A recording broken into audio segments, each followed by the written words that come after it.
Hey everyone, this is Walter from Tilta, and this is the quick start guide to the Nucleus Nano wireless lens control system. So the first thing I'm going to show you is how to sync up your controller and your motor. So you're going to insert the 14500 battery into the controller, and using the 5-volt USB, you're going to connect the motor to a source of power.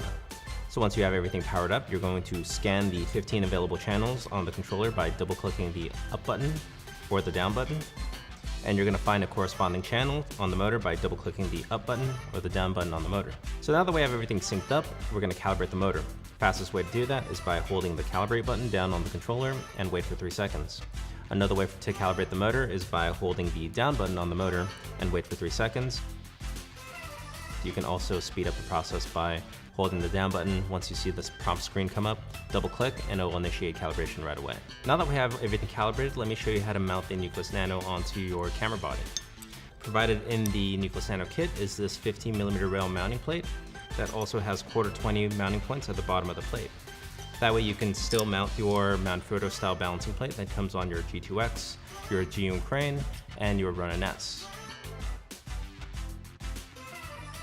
Now that we have these two plates attached, you can mount your Nucleus Nano motor onto the 15mm rail, connect your motor to your lens, and using the 5-volt USB, you can connect the Nucleus motor to a source of power on your gimbal body. Now that we have all these things connected, you can start balancing your camera on your gimbal. For help balancing your camera, you can always go to the manufacturer's website, or you can go on YouTube. They have a ton of different videos on tips and tricks on how to balance a gimbal.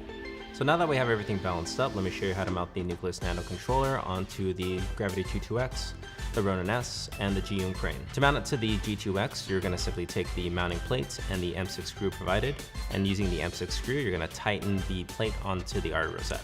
Then simply lift the latch, slide the controller in with the record button facing up, and then tighten down the latch. To attach the controller onto the G crane, you're going to use the provided G crane adapter that gives you a M6 mounting point. Attach this adapter to the G crane body, and now you can tighten down the plate onto the G crane adapter using the provided M6 screw. Then again, simply lift up the latch, slide in the controller, and lock it down. To mount the controller onto a Ronin S, you're going to remove the existing controller by removing the M4 screws. Save one of these screws because we're going to use it to mount the mounting plate onto the side of the Ronin S. And then once you have that M4 screw tightened down, simply lift the latch, drop in the controller, and lock it down. The Nucleus Nano controller mounting plate can be mounted on any standard R rosette, including those found on most Tilta cages. So now that we have everything mounted up, let's talk about manual calibration for those of you that have lenses without hard stops. So provided with the Nano kit are these zip tie style photo lens follow focus gears, or you can always go to our friends at followfocusgears.com to get a custom made seamless follow focus gear that is made specifically for your lens. To initiate the manual calibration process, you're going to turn the gears on your lens all the way to its minimum focus. You're going to turn your knob on your controller all the way to its minimum focus, which is clockwise. And then you're going to attach the Nano motor onto the lens. With the Nano motor attached, you're going to double click the calibrate button that sets your minimum focus, and then slowly turn the knob counterclockwise until you reach infinite focus on your lens. And then double click calibrate again to complete the manual calibration process. So now that we have everything manually calibrated, let's talk about A/B marks. So let's say I had a focus pull from 3 to 5 feet, but I didn't want to use such a small throw of my focus knob to achieve the pull. What I'm going to do is do an A/B range. So to initiate this A/B range, I'm going to first look for my A mark.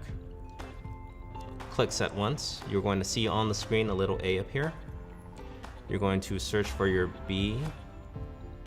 Once you're there, you're going to press set one more time and you'll see a little B. So you'll see an A with 2 dashes and a B completing the range. Now to remove the A and B range, you simply click set one more time and you'll see that there is no more A with 2 dashes and a B. It just says free on there now. Now that we have everything calibrated, let's talk about run stop cables. The Nucleus Nano has its own nano specific run stop cables that are particular to the specific camera that you're using.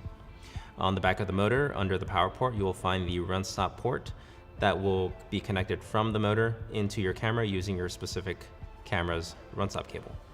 Communication from the controller to the Nucleus Nano motor is up to 300 feet, and this includes run stop capabilities. So once you're ready and connected, all you have to do is press the record button, and you'll see the record button light up, and on the screen you'll see a little rec symbol. That will mean that record has been initiated. To turn off record, you press the button one more time, the button turns off, and you'll see that it goes from record to standby. The last thing I want to talk to you guys about is the compatibility between the Nucleus M and the Nucleus Nano. So the great thing about this system is that the Nucleus M can also control the Nano motor, and the Nucleus Nano can also control the M motors. So for this quick start guide, I want to show you how the Nucleus M controls the Nano motor. So on the control knob, I'm going to double click set button, which sends it to slave mode. And what I do is I set my Fizz controller to the same channel as the Nucleus Nano, and seeing that in its default setting it's on master, I now have control of the Nano motor. So let's say I wanted to use the Nucleus M handle to control my Nano motor. All I have to do is just make sure that my Nucleus M handle is set to the same channel as the Nano motor, and just toggle the master slave on the controller, and I should have control of the Nucleus Nano from my M handle. To send control back to the Nucleus Nano controller, I just double click set on the back, which gives it master control, and now I have control of the Nano from my Nano controller. And that has been the quick start guide to the Nucleus Nano. I'm Walter from Tilta, and thanks for watching.